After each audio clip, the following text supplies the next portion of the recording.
माँ चली अमेरिका। निधि का नेचर बचपन से ही शर्मिला था। वो ना ज्यादा लोगों से बात करना पसंद करती और ना ही ज्यादा मिलना जुलना। निधि, ये पैसे ले जरा और बाजार से चीनी तो ले आ। नहीं माँ, मैं नहीं जाऊंगी, मुझे शर्म आती है, आप ही चले जाओ ना। अरे पता नहीं क्या करेगी ये लड़की। जीवन में कभी कुछ किया ही नहीं सिवाय पढ़ाई और घर के कामों के। इसकी शादी भी आसपास ही कहीं करवा दो, दूर जाकर इसका गुजारा कैसे होगा। निधि सुनती सबकी, समझती भी, लेकिन चुप करके रह जाती। एक दिन पिता के दोस्त अपने परिवार के साथ निधि के घर खाने पर आते हैं। उनकी बेटी बहुत ही स्मार्ट होती है। निधि बेटा, वीणा के साथ बात करो। देखो, अंकल की बेटी भी आई है उनके साथ। निधि वीणा के साथ वहीं बैठ जाती है। चलो ना अंदर चलते हैं, यहाँ कहाँ बड़े लोगों के बीच बैठे। निधि माँ की तरफ देखती है और अंदर चली जाती है। वैसे मैंने ना अपना चैनल खोला है, तुम सब्सक्राइब करना उसमें। मैं ना ब्यूटी और फैशन की बात करती हूँ। ये देखो। ओह, इतने सारे लोगों के सामने तुम कैसे इतना बोल लेती हो? मुझे तो बहुत शर्म आती है। अरे शर्म कैसी? खैर, सीधी सादी सी निधि। उसकी शादी हो जाती है राकेश से। राकेश एक स्मार्ट लड़का था, उसे घूमना फिरना पसंद था, लेकिन निधि का शर्मिला व्यवहार वो समझ जाता है। अरे निधि, घर से बाहर क्यों नहीं निकलती? लोगों से मिला जुला करो, तभी तो पता चलेगा ना कि दुनिया कैसी है। क्या करना है पता करके? शादी से पहले पापा और अब आप। ठीक है ना, मुझे ज्यादा दुनियादारी में नहीं पड़ना। निधि की जिंदगी ठीक ठाक चल रही थी। उसके 2 लड़के होते हैं, दोनों को वो पढ़ाती लिखाती, उनका ख्याल रखती। निधि, 25 साल हो गए शादी को, दोनों बच्चे सेटल हैं। हम लोगों ने शहर में 2 मकान भी ले लिए। दोनों की शादी वक्त का पता ही नहीं चला कैसे उड़ गया। हाँ, ये तो है।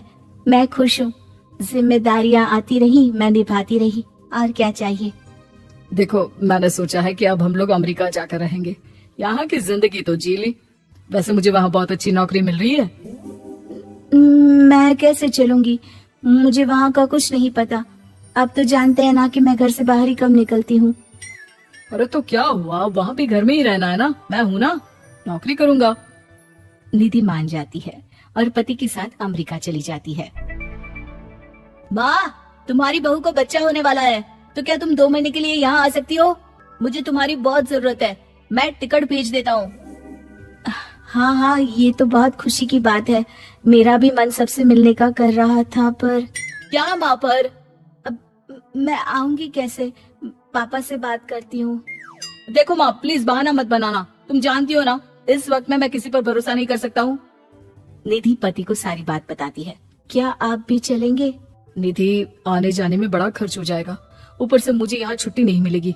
बहू पर वक्त ऐसा है कि तुमको तो जाना ही पड़ेगा। मैं अकेले दुकान तक तो नहीं जा पाती, इतनी दूर भारत कैसे जाऊंगी? मुझसे नहीं होगा। लेकिन सबके कहने पर निधि को जाना ही पड़ता है। एयरपोर्ट में घबराई निधि एक मुसाफिर से कहती है, मैं ना भारत जा रही हूँ, दिल्ली जाने वाली फ्लाइट। सब मिलकर निधि की मदद करते हैं और फाइनली निधि भारत पहुंच जाती है, जहां बेटा उन्हें घर ले आता है। वाह माँ जी, यहाँ तो मैं भोपाल तक नहीं जा पाती, आप अमेरिका से आ गई। वे चालाकी तो औरतों में होनी ही चाहिए, यहाँ हम बुद्धू के बुद्धू रह गए। निधि इतनी दूर और लंबा सफर करके थक जाती है। वो चुपचाप बैठ जाती है। बैठना नहीं है माँ जी, बच्चा बच्चा पकड़ना है, ये लीजिए। और हाँ, घर का काम तो मैं करूंगी नहीं, जानती है ना शरीर कच्चा सा है, तो मुन्ने को सुलाकर कुछ बना लीजिएगा। निधि को बहू का व्यवहार बहुत बुरा लगता है। जैसी भी थी, पिता और पति की हमेशा लाडली रही थी निधि। निधि बेटे की तरफ देखती है। माँ, वो काम वाली कोई मिल नहीं रही है ना, मैं देखने की कोशिश तो कर रहा हूँ, जैसे ही मिल जाएगी वो संभाल लेगी सारा काम। अरे कैसी बात कर रहे हो? जब पहले मैंने कहा था कि अमेरिका से इनके टिकट में जो पैसा खर्च कर रहे हो उतने में नौकरानी रख लो, तो नहीं, मेरी बात पर विश्वास नहीं था कि ना कोई मेरे बच्चे को अच्छे से नहीं संभालेगा। अब इनका भी खर्चा और नौकरानी का भी खर्चा। अरे ना जी ना, मैं नहीं संभाल सकती। निधि जैसे तैसे 2 महीने रहकर वापस अमेरिका चली जाती है, लेकिन वहां जाते ही जैसे राकेश उसे देखता है, उसके गले लग जाता है। ये क्या हालत बना रखी है निधि, कैसी लग रही हो? खाना नहीं खाती थी क्या? क्या हो गया? निधि पति से कुछ नहीं कहती, बस रोती ही चली जाती है। मैं नहीं चाहूंगी कभी भी भारत। आप मुझे हमेशा यही रखना अपने पास। राकेश बेटे को फोन करता है। तुम्हारी माँ की जो दुर्दशा करके तुमने भेजा है ना, मुझे पता होता तो मैं अपनी बीवी को कभी तुम्हारे पास नहीं भेजता। पापा आप तो रीना का नेचर जानते हैं ना, वो माँ पर हावी रहती थी। अब मैं तो ऑफिस चला जाता था, वो माँ पर जुल्म करती है और माँ भी इतनी सीधी है कि चुपचाप सहती रही। मुझे माफ कर दीजिए पिताजी। खैर राकेश कहता भी क्या, प्यार दुलार के साथ अपनी निधि को संभालने में लग जाता है। लेकिन कहते ना, वक्त हमेशा एक सा नहीं रहता। अमेरिका में ही राकेश की मृत्यु हो जाती है और निधि अकेली रह जाती है। बड़ा बेटा कहता है, माँ भारत चलो ना, हम लोग साथ रहेंगे। निधि को जैसे ही वो सब सीन्स याद आते हैं वो परेशान हो जाती है। समझ में नहीं आता कि पति के बिना अब जीवन कैसे चलाएगी। मैंने सारा जीवन घर का काम किया, घर देखा और जिंदगी चलाई, लेकिन जिस घर में रही सबने प्यार दिया, मैं वहां नहीं जाना चाहती। तभी राकेश जिस कंपनी में काम करता था उसका मालिक निधि के घर आता है। वो भी भारतीय ही होता है। दीदी, राकेश ने आपके बारे में बताया था।